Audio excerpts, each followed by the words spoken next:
Good day, everyone. Today, I want to discuss this very vulnerable aspect of the human creation, and it is sex. A lot of people, Christians, have made a shipwreck because of this. And really, the time is such that before you can survive the time now, you really need grace, and you also need to make some decisions for yourself to be able to survive. Because all of what can provoke the sexuality of a man or a woman are all available at high doses daily.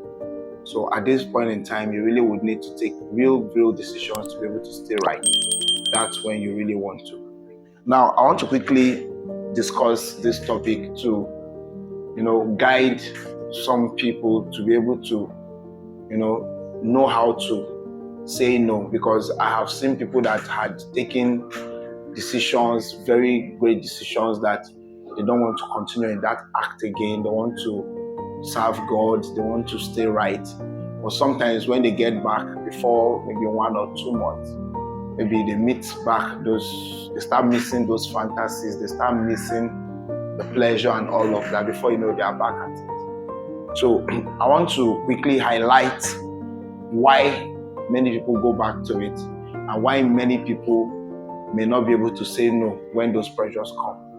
Now, one thing with the sexuality of a man is that the way God created a man's sexuality is provoked by the things he sees. There are many other things that can provoke a man's sexuality, but one of the highest for a man is by the things he sees.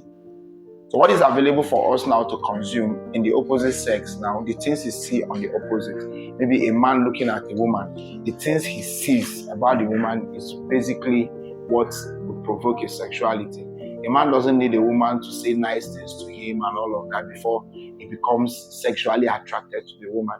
But it's different for the woman. For the woman, she needs one of the highest pressure for sex that a woman may have is when she meets a very caring man, a man that checks up on her and pays attention to her details.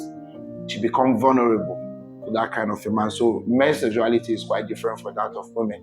So for men, because it is about what they see, what the devil has now done recently is to make the sin become so much in a high dose so that every time the sexuality of a man will be provoked.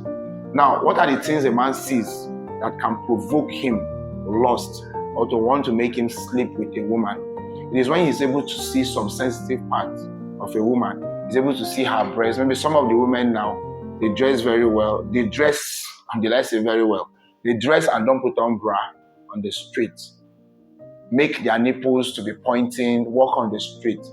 That is very tempting for a man, because when a man sees that, he's going to become sexually attracted to the woman. So that is now a commonplace for many women that have the intention to seduce men. So any woman that dresses without wearing bra and wear that kind of tight-fitting clothes so that her breast is pointing through her clothes, of course, she's not dressed, she's not covering her nakedness, and of course, she's advertising an enterprise which the devil has sent her to do.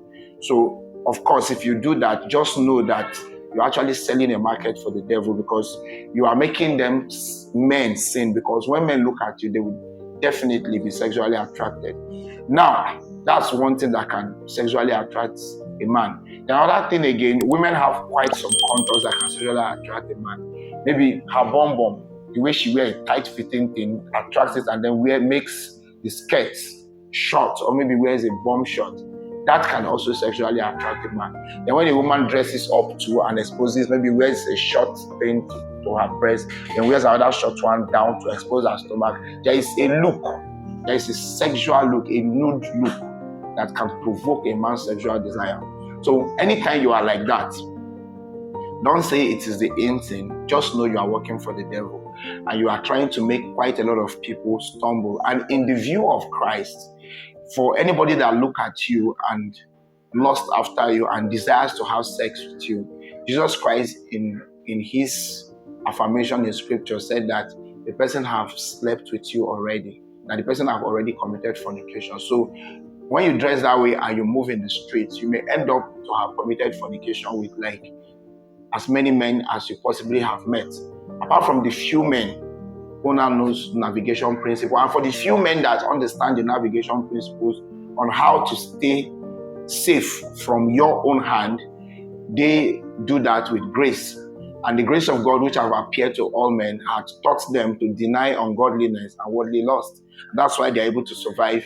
No matter what you show to them, they are able to pray, receive grace to look away. They don't want to continue looking at you. They want to look for things to distract them from you, because you will definitely, because the creation is such that if those things are available at sight, they will provoke sexuality. So definitely they would be attracted. But some of them that have given their life to Christ will switch off, remove it from their mind, and concentrate their heart on some other things. So for a man, if you want to survive the time, when you see those kind of people, the first thing is to look away. The second thing is not to stay on the thought of the first sin. But somebody was saying that there is a difference between seeing and looking. When you see the first time, you want to look again, you want to go close to the girl and start talking with her. Already you are getting roped in. Before you know, you may end up buying into the market she's selling. So if you want to stay pure, you may have to guide your eyes. You have to look away. You have to abstain from the appearance of evil. And sometimes the way staying pure too, it's when you notice in a gathering that maybe you are invited to a birthday party, and you know that a lot of the ladies there don't fear God and they are going to be exposing themselves so much to provoke your sexuality. You can decide not to attend. So many of us have done that severally. We don't want to go to any place we think that is not. Imagine you going to a club and then you say you want to stay pure. These people are coming there to advertise a product for sexuality. You would of course subscribe. So if you notice that there are gatherings that everybody there is going to be nude, then of course you don't need to go. And remember that I said sin can provoke. So a man also watch the kind of movies you watch. But if you see those things on movies, you see those things on Facebook pages, on TikTok, on all of the social media platforms, they will provoke your sexuality. And that's why we have a lot of people living in pornography, because the things they have seen, the things they have fed themselves with has become so much that in their quiet moments, they ruminate over them and they become enslaved or endangered by all of that. It is because that is one of the most vulnerable parts of the human being. And that's why the devil is exploiting it. So if you really want to stay pure, put up some principles for yourself as a man. Don't attend parties that you know that they are going to be nude. Don't watch some movies that you know that these people don't have respect or fear for God. They are only looking forward to stirring your appetite for sex. Even if most of the worldly music, all those music they play now, and they don't respect God in them.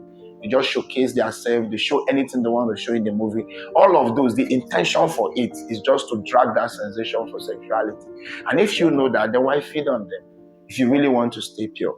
The Bible said, Jesus said it, that because iniquity shall abound, the love of many shall wax cold. Then for the flip side, for girls, one of the most strongest vulnerable points for girls, there are many others, but one of the strongest is when a man becomes very caring and takes and listens to you carefully, takes note of your details, checks up on you, is always there for you to share your burdens with. And you wake up every morning, he's the first to call out, how was your night? Hope you slept very well. In the afternoon, have you eaten? Have you done this? That man is trying to buy into your emotions. And if you don't watch it and stop it in time, you're going to be vulnerable and he may end up sleeping with you.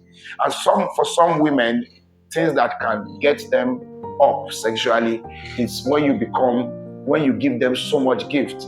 Somebody comes, credits you with like 100,000, tells you that you are the most beautiful girl in the whole world. Yes, since he met you, I've never seen a beautiful girl like you, and all of that. When he mentions some of these things, and maybe you are such that maybe you are not used to people telling you that you are beautiful. So when somebody gives you that comment, before you know it, you are already sexually attracted, and before you know it, you are in there struggling.